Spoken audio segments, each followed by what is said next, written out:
Guys, it's me, it's Queen Offset Haru, and I'm coming to you today with another exciting edition of Ask An Aquarius.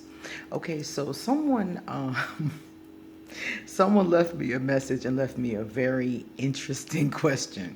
She said she was in the Catholic Church when she was young, then she converted to Islam, and then she converted to Baptist in her journey to find her spiritual self, which is very common for a lot of people. A lot of people journey from different systems, trying to find them.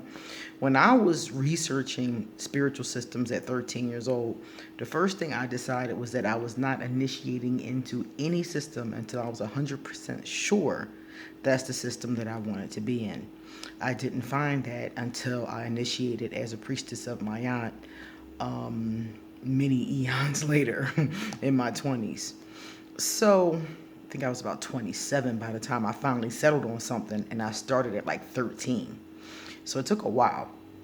But some people just initiate from thing to thing. They go to a thing with somebody, they initiate the one thing. And that's what happened with her. So she was saying to me, she ended up leaving, she's not a Baptist anymore either. And she said she's noticed that a lot of the people that she was journeying with, people who've jumped or in the same ones or whatever, they are not in those spiritual systems anymore. They're not in those religions anymore. And she said to me, why are churches and synagogues and why are these institutions failing? She said that she felt as though people were leaving these institutions. And it really is the beginning of it. I don't know when it started. I haven't really noticed it, but I did pick up on a couple things that I've read about the numbers, in certain areas, especially in the Catholic Church going down. I read about that, statistically speaking, in the paper. But she wanted to know, like, she's seen this in a lot of different places. She's seen people become Muslim and then stop going. She's seen people go to the synagogue, all their lives and then not go anymore. She's seen all of these kind of things happen. And she wanted to know, why did I think this was happening? And I think it's because these spiritual systems they're not hitting the needs of the people. All of the spiritual systems, if you look at them, if you look at all of the Christianity, you look at the different systems, and people are still so unhappy. People are still not making enough money. People are still not flourishing in their lives. People are still having problems with their family. People are still going through depressions and anxieties and not having enough to eat, and they're still going through stuff. The majority of the world is either working class or below. So people are still in pain. They're still dealing with stuff. They're still having problems. So they're having a hard time going to these churches and these places and giving them money hand over fist, and their lives are still screwed up. People are expecting some salvation, from the churches and from to the spiritual communities that they're a part of. And the spiritual communities that are thriving are the ones where people feel that way, the ones where people feel like they're supported, where people feel like they're getting a good message from their spiritual leaders, where they feel like they're getting good guidance from their spiritual leaders. A lot of these institutions aren't doing enough of that. A lot of these places are just taking people's money, and people are tired of that. They're tired of giving and giving and giving and giving and giving and not receiving anything for their soul, which is the whole point in the relationship. The relationship between the spiritual community and the individual is one of feeding the soul. So your community members should be supporting you. They should be helping you. They should be talking with you. They should be your brothers and sisters. But that's not what we're seeing. We're seeing negativity. People are telling me they're going to church and females are sleeping with, each other's husbands, boyfriends, the pastor. I'm hearing all kinds of stories, and I'm just like, what? I was reading in the paper the other day about 3 pastors that were doing some kind of a prostitution trafficking or something like that. It was in the paper, and I was like, oh my God. So, like, people's needs in some of these places are not being met. So then that turns people off from spirituality. That makes them not want to bother with it, not deal with it at all. And then they become atheist or just indifferent. Just cut off from the whole thing. And it's really sad because spirituality is a good thing. It is. It's a beautiful thing. It's a wonderful thing. But when you put your spiritual needs in the community only, that's when it's problematic. When your community is the only source of your soul food, it's the only source of your spiritual food, and when you don't find it there or something goes wrong, then it shakes your whole faith. I know a lot of people that has happened to. They've been going to a church, they've been going someplace, they've been really into it, doing their thing, coming in, bringing in stuff, fellowshipping, and then people start talking about them or gossiping about them, or somebody sleeps with their husband or their wife, or something goes wrong, and then they don't want to go to church no more. And they stop going.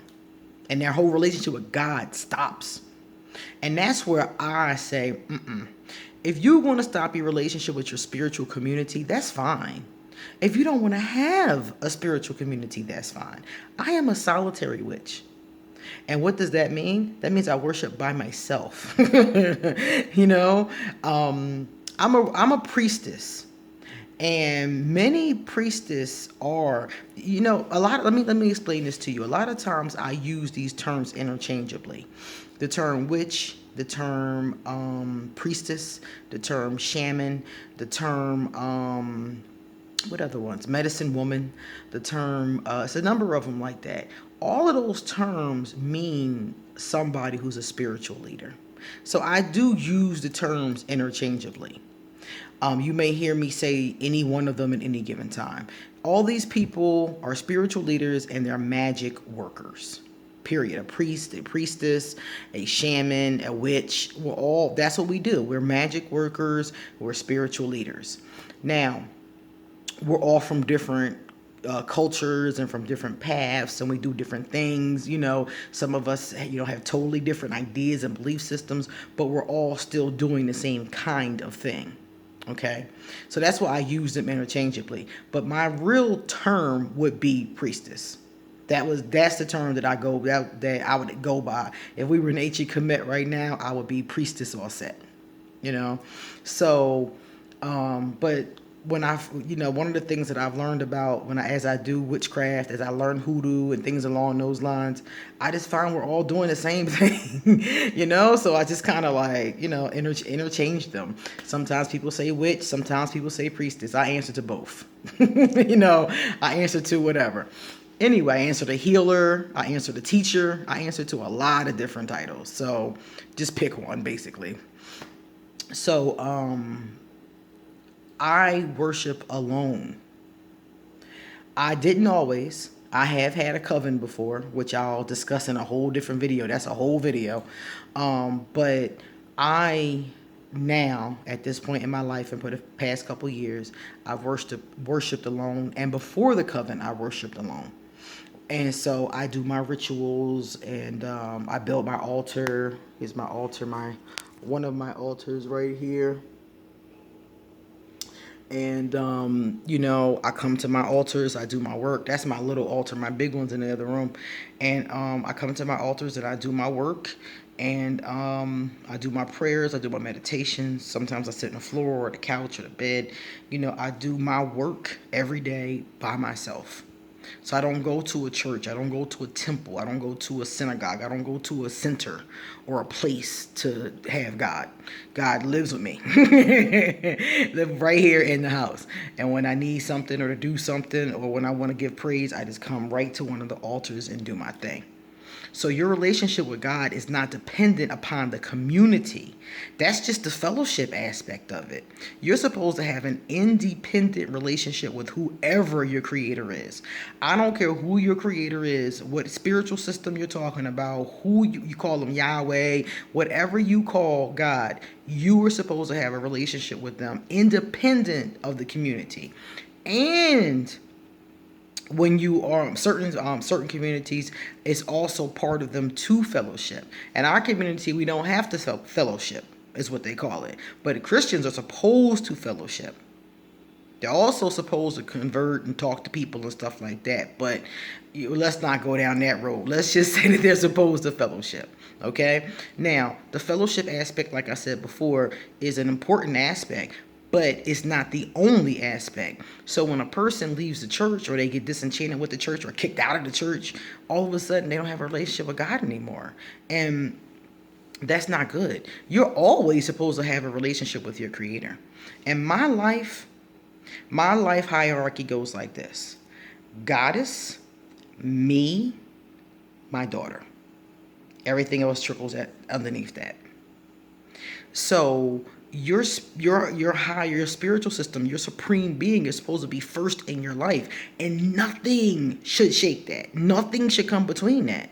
I don't care if the church picks up by a spaceship and flies off into the stratosphere and you never see pastor again. You should still have a strong relationship with God.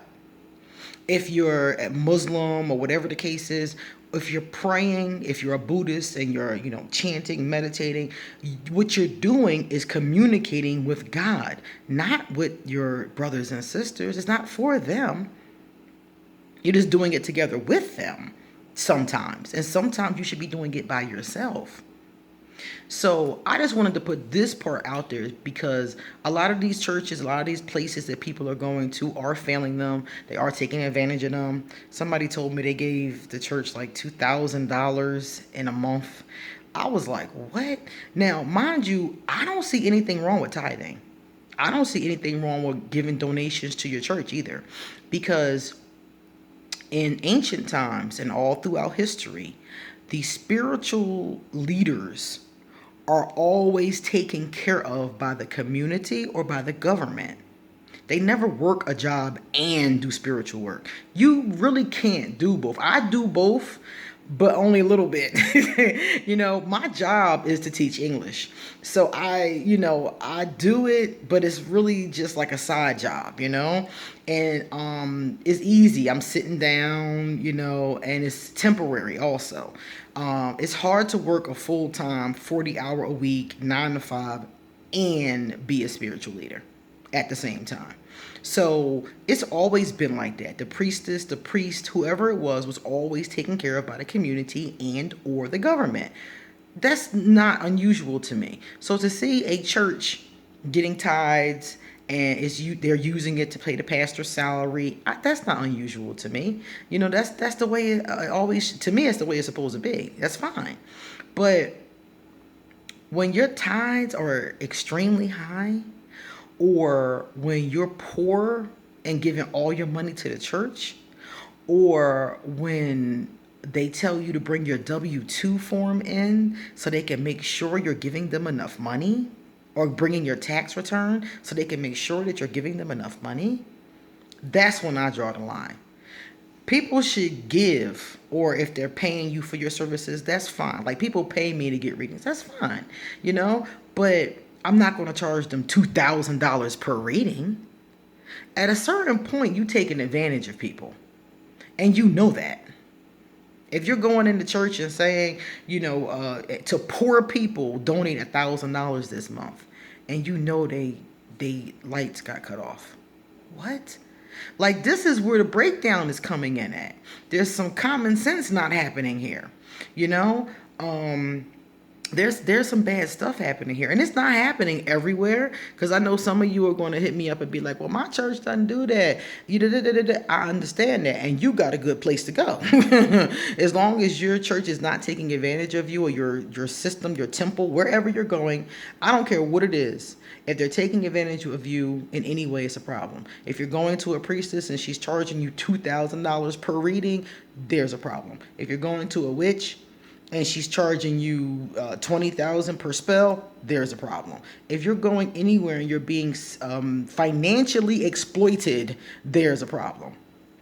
And in a lot of these cases, the people are being financially exploited and they're not receiving the help that they need. So you're giving up the cash, but you're still hurting. You're still being gossiped about at church. Your brothers and sisters are still shunning you on the street. This is a problem. This is a big problem. So I just want you guys to know, for any of you that are going through this, that first of all, There are other spiritual communities. If your spiritual community is not working for you, look for another spiritual community. If you cannot find one or you want something to do in the meantime, work with yourself. If you're a Christian, get yourself a Bible and pray. Do your prayers every night. If you're, Islamic, if you're into Islam, do your prayers. Follow the Quran. Do your thing. Do it by yourself until you find a spiritual community. If you're Buddhist, do your chanting, do your meditations. Google them online. Learn about it. Read about it. One thing you should always do: journal, pray, meditate, and read information from the sages. There's been holy men and women in every spiritual system, and some of them have written some good stuff. Go there, because the important aspect of your relationship is with your creator. Strengthen your relationship with your creator and ask your creator to send you a spiritual community that is loving and affirming and not exploitative. And take your time with it. It might take a while before you find it. In the meantime, every day you're praying. Every day you're meditating. Every day you're reading some spiritual material. Every day you're working on strengthening your creation with your creator, your God, your goddess, your grandmother moon, your whatever you're into. But don't make your salvation based on other people. That's where you're going to mess up at. Okay? Your salvation isn't based on other people. When you die, God is not going to say, well, what was the church doing that day? Yeah. Did you pay your tithes? God is not going to say that. That you're going to be held accountable for what you did not do. For the energy you did not bring. Okay? So that's the problem I see with these spiritual systems. That's why people are leaving in droves. That's why they're searching. That's why they're coming back to the goddess. A lot of people have come back to the goddess, and it's been wonderful. A lot of people have gone to Yoruba, other spiritual systems. But even those spiritual systems can have the same problems that I'm talking about before. You still have to be careful no matter where you go. Okay? So that's my take on it. And if you're being taken advantage of, please listen to this video and consider what I've said, because a lot of people stay in these systems out of fear. They're afraid of leaving. They know it's not right and they're afraid. You've got to push past that fear. I was so afraid of not being a Christian because they had beat into me that I was going to hell. Everybody and their grandmother, you're going to hell, you're going to hell, you're going to hell. And they beat it into me. So I was afraid to leave the church. And when I finally said, F it, I'm out. I'm not putting up with this no more. It's not suiting my needs. I'm out. When I finally did that, that's when I really found God. When I walked away from the Catholic Church and decided to, follow and just find what was true for me. When I did that, that's when my salvation occurred. So really think about that, because your friends, your family, your elders, they'll keep you stuck in some shit they're stuck in because they're scared. Because they're afraid of you walking and they're afraid of walking themselves. But they know it ain't right. We all know what ain't right. When you being exploited, you know it's not right. And for those of you who have good spiritual communities, congratulations. Love that community, be a member of that community, and really let it shine through you. That is a blessing. It's a real blessing to have a good community. Okay? See you guys later. Deuces.